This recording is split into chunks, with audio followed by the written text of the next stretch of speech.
Welcome to the Exploring the Core podcast. I'm your host, Greg Mullen. In this first episode, I'll be introducing a phrase that will represent a consistent theme throughout this second season. The phrase is self-directed schooling, which integrates two contrasting ideas, which I believe are two sides of the same coin. On one side, we have conventional schooling.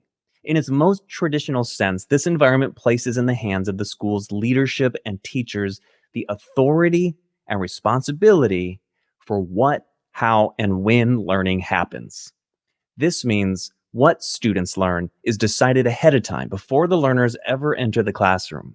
And planning for how students learn is written out in a pre-designed lesson plan that teachers and students follow. And reporting of how much students learn is based on school-wide time-based academic learning calendars. Now flip that coin over and we find the more self-directed learning side where all of the authority and responsibility for learning is placed solely in the hands of the learner. This means that the child isn't taught as much as they find opportunities to learn, so that what they want to learn, how they want to learn, and when they want to learn, it's all up to the learner. This idea may sound more familiar to parents and teachers who've been part of the unschooling movement or have had experience with Montessori or a Waldorf setting. So while there may be some mild influences, there is little to no coercion toward any age-based academic expectation.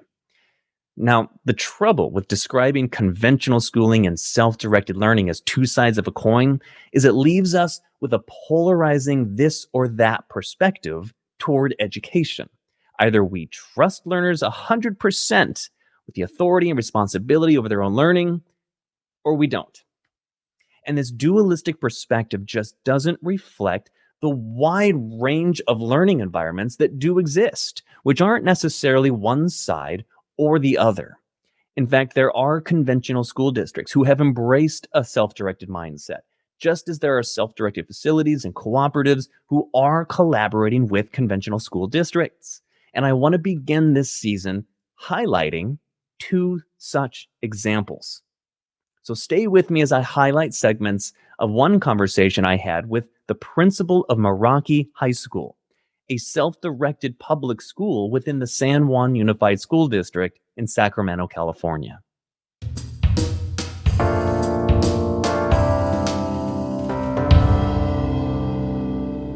Meraki High School is one of three unique campuses in the San Juan Unified School District in Northern California. These campuses lean more toward the self-directed side of the coin, and I had the privilege of speaking with David Levis, the principal of Meraki High School, who was able to describe what kind of school Meraki is. It is one of the most difficult processes in explaining Meraki because the largest box you can put us in is that we're independent study. And so we have an independent study structure and how we account for credits and how we account for students' time. It originally was based off the idea of unschool. And so that was originally kind of the crux is, we want kids to learn by doing. Because we are a part of a public school system, they do earn credits, but we're not bound by rigid semester guidelines and dates. And so that's given us flexibility. So a lot of our students will earn 10 credits at the end of the year because the idea is we're always working towards mastery. And so we have these different competencies. We have these different competencies that students are working towards over the course of the year, which we have backed up with our other documents that then would say these competencies equal English credit. Because at the end of the day, they're looking for a transcript. Meraki High School originally opened in 2017, and at that time, the school was actually called Unschool, with the intention that it would be named at a later date by the students themselves, feeding into the whole student-led, self-directed mindset. And it's how Meraki got its name, which is its own interesting story. So we are Meraki High School. It is a Turkish word that has that's kind of become a Greek word. And it Huh. means to do something with so much passion that you leave part of yourself behind. It's one of the few undefinable words. And it breaks ranks with so much of what we are, even in our own school district. Part of the bylaws for our district are all of the schools are named with a Spanish name. And so we are the only high school in our school district that does not have a Spanish name, but was selected by the students. Students had to put together a board presentation to come before the board and present that, go through a facilities department to have it named. And over a year process, developed their mascot as well. So we are the Phoenix. Kind of the whole idea of being able to refresh and renew each time and rise above. And so it was really an exciting process to see and hear students' voice be number one throughout this whole entire process.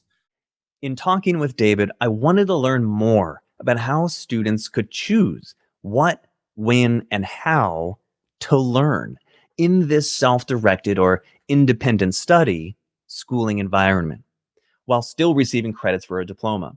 For instance, the Meraki competencies that David referred to earlier, well, they're listed on their school accountability report card. One competency is the mastery of core academic content, which is great.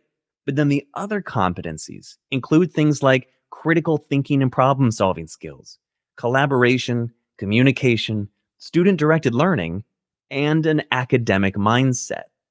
But the part of the document that really piqued my interest was its statement that student success will not be limited to scores on exams, but by portfolios, presentations, artwork, and written work produced throughout the year.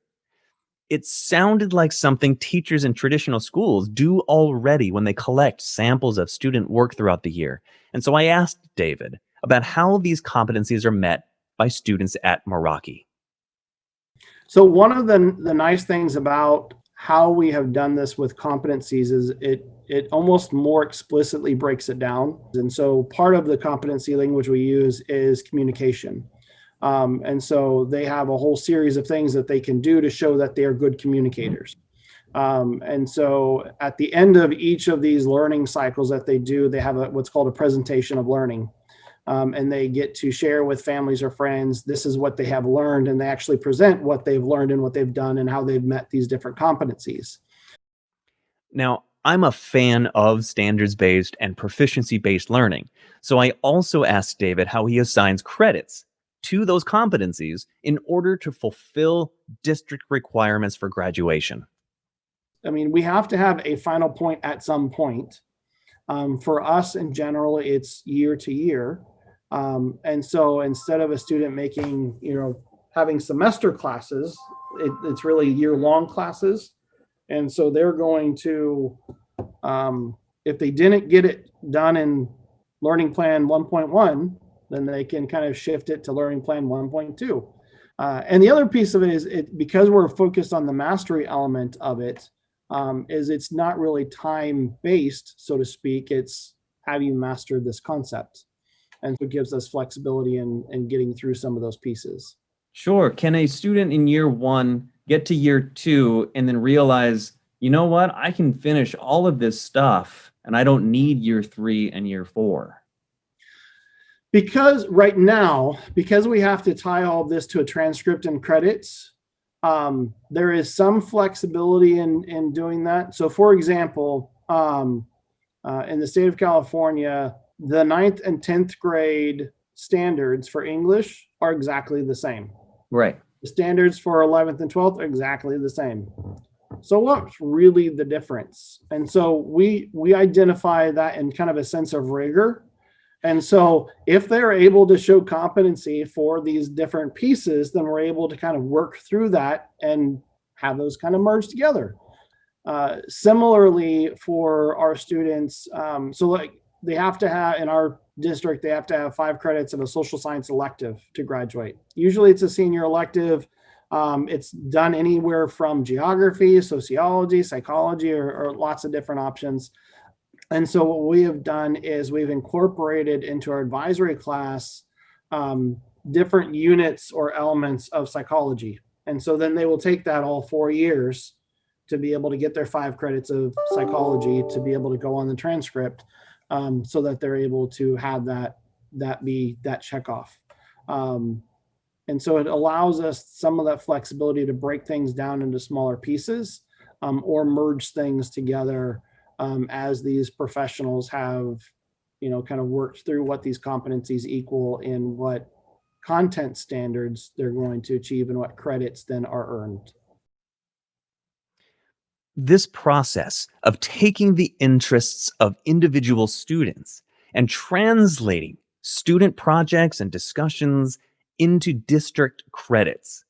It seemed at first like it would be a lot more work on the teachers until I realized that none of this was actually extra work because all of the typical, more traditional tasks like keeping up with seating charts for daily attendance, signing morning seat work, going over morning seat work, assigning group classwork, going over group classwork, homework, daily quizzes, exit exams, weekly tests, all of these grading and reporting procedures associated with the traditional model didn't seem to be part of the daily routine at Meraki.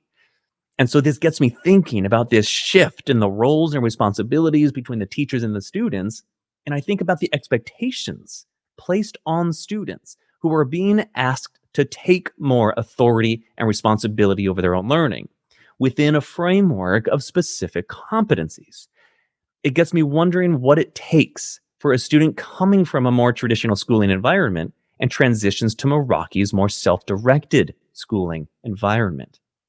Over the last year or so, we've developed what it looks like for our ninth and 10th graders to build some of those scaffolds. And so we have a few key elements that we have required throughout from the beginning. Like one, for example, is presentation Zen, they call it. And so we make sure that all students go through this presentation Zen training, so that they kind of know what it is to present. They have the basic skills on what to do it, what we're looking for, what's appropriate, and to kind of give them some background. Now, what they end up doing and however they end up presenting, there's still refinement as they go through, but they're given this foundational piece. And so our hope is to make sure that there are some scaffolds for them to have, because as silly as it sounds, we have zero structure in the traditional sense. For example, there's no lunchtime. So, I mean, literally for the last 9 years, they've been told when and how and where they're going to have lunch. Right. And we don't have a lunchtime. So in the last several years, we use a system called SCED. So if you were to go to a professional event, you would go on SCED and get the app, and you would go and say, hey, I want to be a part of this and this and this and this and this. And so we used them for the last 2 years. With this year with COVID and some of the expense that's involved in that, we transitioned to like a Google Docs, Google Calendar kind of thing, and just the same kind of process where they are selecting what pieces they're going to go to, what areas they're going to be at, what groups they're going to participate in. Now, this was a fascinating aspect of this self-directed model for a public school because of the amount of trust that must be placed in students.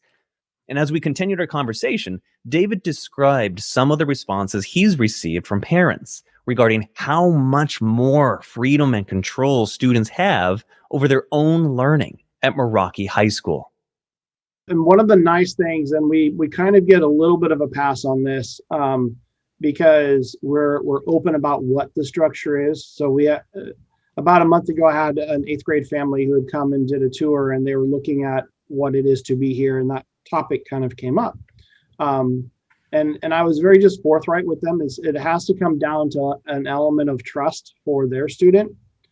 We have campus. I have a campus monitor. We have staff on campus, and so we can monitor while they're here. But it's really not a closed campus to a certain extent. It's not something that we are monitoring.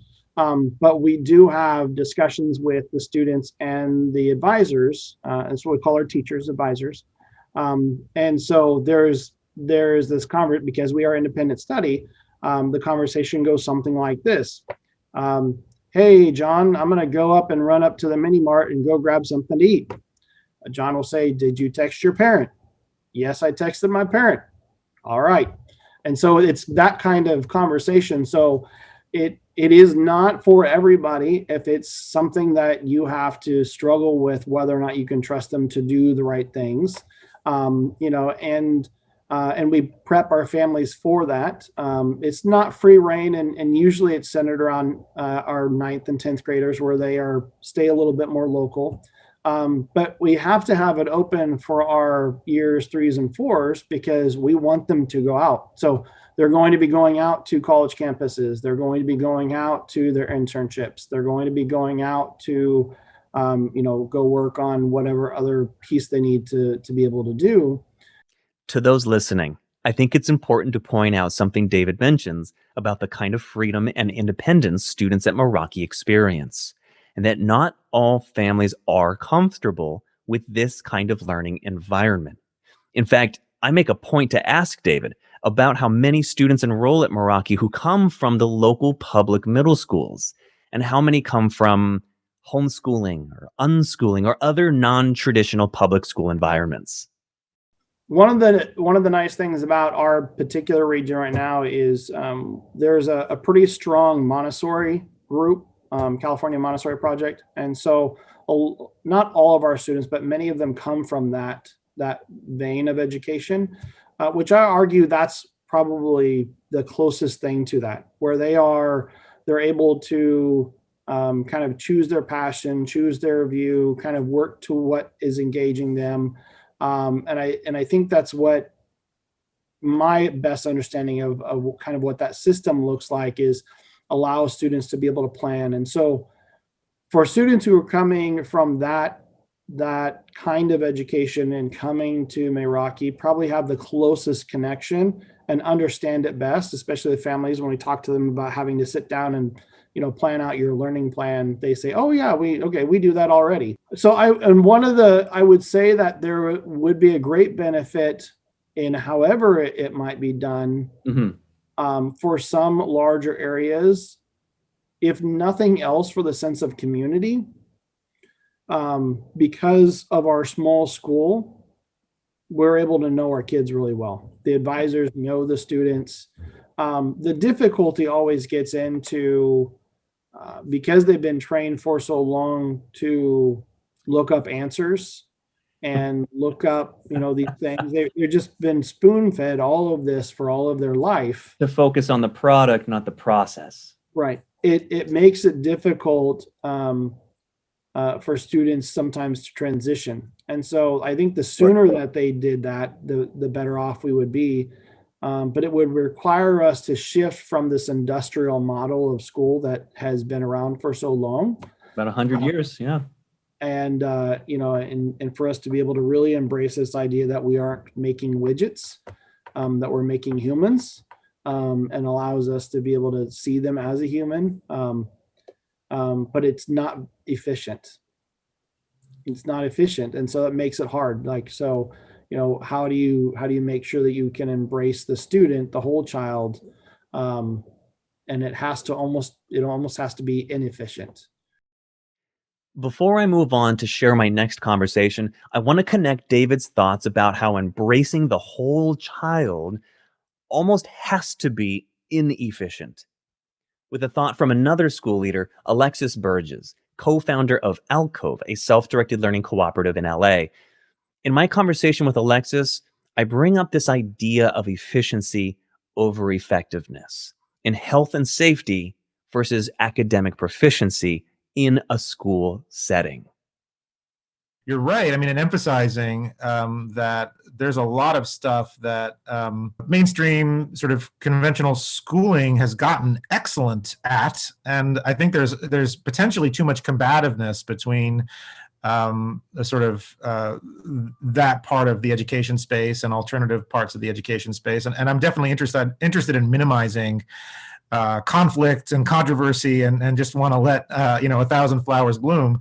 I wish Alcove had the administrative genius. I think what you're hitting on is something that Ken Danford really impressed upon me in his writing in the early planning stages of Alcove, which is that when it comes to teaching and learning as facilitators, as instructors, we shouldn't really be aspiring to make sure that someone learns something, because I think he's right that it's probably going to be, if not counterproductive, then ineffective. I don't think you can make sure that someone learns something in the same way that you can make sure that they show up to see their parent within 2 minutes.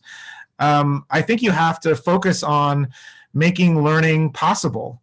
And that involves catering to the individual differences among different kids, which I know that everyone in education is aspiring to do to some degree whenever possible. But I think in a situation like Alcove, it's really much easier to achieve that dream. To meet each person as an individual who comes in and figure out what combination of structures is going to, or lack of structures is going to work best for them. So yeah, I think the what you said resonates with me insofar as I remember fondly reading Ken's sort of 7-point liberated learners philosophy and homing in specifically on the making sure versus making possible maxim. I share my conversation with Alexis and about Alcove in the following episode, alongside conversations with another leader of alternative learning spaces. But I'd like to shift now and celebrate another leader in education that has developed a unique balance between self-directed learning and traditional schooling.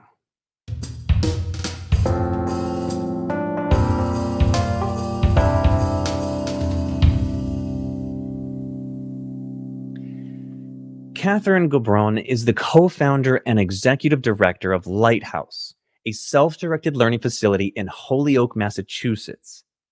Unlike Meraki High School in California, Catherine does not run Lighthouse as a school in the public school district.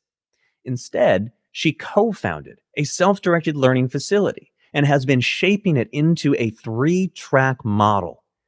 The first track is its original founding structure as a self-directed learning environment. The second track is its partnership with Holyoke Public Schools. And the third track is an accredited private school setting, but all 3 tracks follow a self-directed approach to personalized learning, where Catherine's able to meet individual families where they're at, which I'll let her explain in more detail, starting with her background with self-directed learning. So North Star is really the program that originated this approach. And I was the program director there for 12 years. And so it was kind of a natural extension for me to just sort of keep doing it the same way. And, I think the philosophy at North Star that we also, share is that, this gives students, they are in charge of their own education. And so they're not attending school with a curriculum that they have to complete, that they have to go through whatever XYZ hoops. It's really putting all the responsibility and all the control in their hands, and then we're there to support them as guides and mentors and cheerleaders, but not as taskmasters or prison guards or controllers of how and what they learn.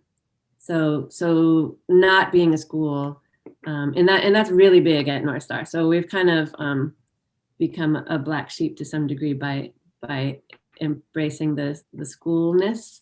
But at North Star, I'm sure you're familiar, like the school is optional is the motto, which is just a fact. It's definitely true that school is optional. It's important to note that Lighthouse has become, as Catherine describes it, a black sheep to some degree by embracing this schoolness, because the 2 sides of the self-directed schooling coin places both schooling and self-directed learning on either side of the education conversation. So the fact that Catherine maintains her focus on creating a self-directed learning environment, but that her facility, Lighthouse, has evolved into a partnership with the public school system there. It's something that I find inspiring when I think of the potential for evolving self-directed schooling into the mainstream. But Lighthouse didn't start out like this. When we first started in 2015, the way that we managed it is we registered everyone as a homeschooler. So that's sort of the legal loophole. So they remain, and there's a lot of benefits to it because they remain enrolled in their home district, which gives them access to after-school sports and other after-school activities at their local high school, which is a nice advantage for some kids. I mean, we've had students that were like the captain of the baseball team but didn't go to the school. So it's a nice sort of way to access the things that you want, but not the things that you don't want. So it's kind of like going to university and you can become an engineer or an artist. There's just different ways to, you're at the same university, but you're pursuing things very differently. So it's not so unusual to have different ways of approaching education within the same framework. So all the students have an advisor. All the students have tons of support to take art classes, tutorials, independent studies, outside internships, dual enrollment, whatever, online classes, whatever is like makes sense for them to be accessing as they move forward in their educational path. So that's true whatever track you're on. And then it's just how we document it.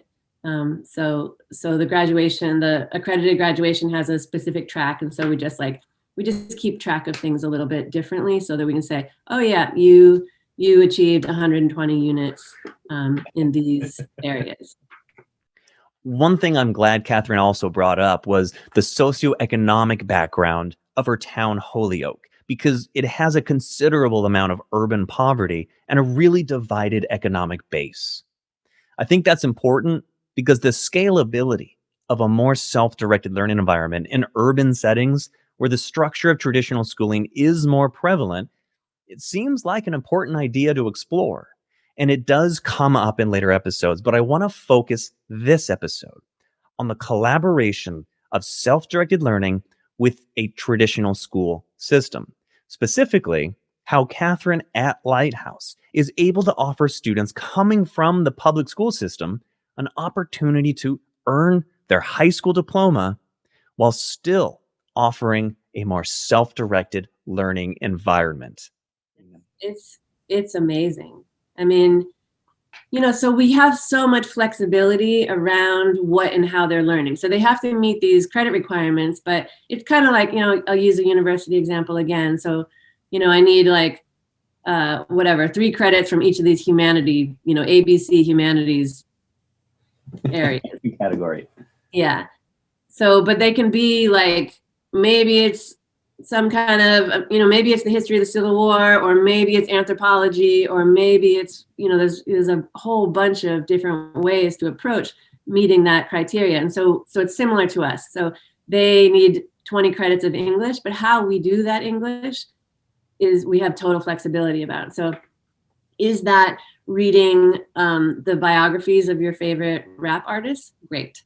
Is that writing poetry and turning that into some kind of chapbook? Great. So all these different, is that, studying 18th century poetry, whatever the kid is interested in and says yes to, then great, that counts. Everything counts. So that's so now we have all this flexibility and we're not trying to stuff that they are not interested in and have stress around or fear around or whatever the block is.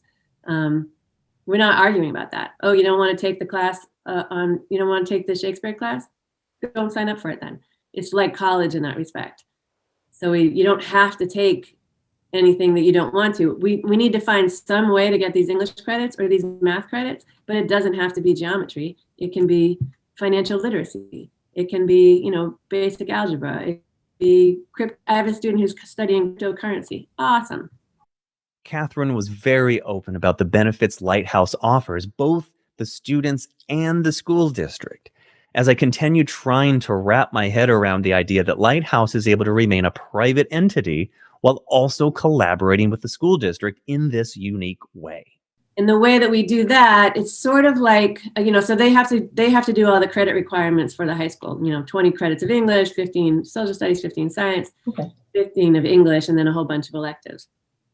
And they have to pass the MCAS because they actually remain enrolled in Holyoke Public Schools. They attend Lighthouse, but they remain, in the district. So it's a win for the district because they get another graduate, they get another kid to pass the MCAS. It's a huge win for the student because it's free for them because it's still public school.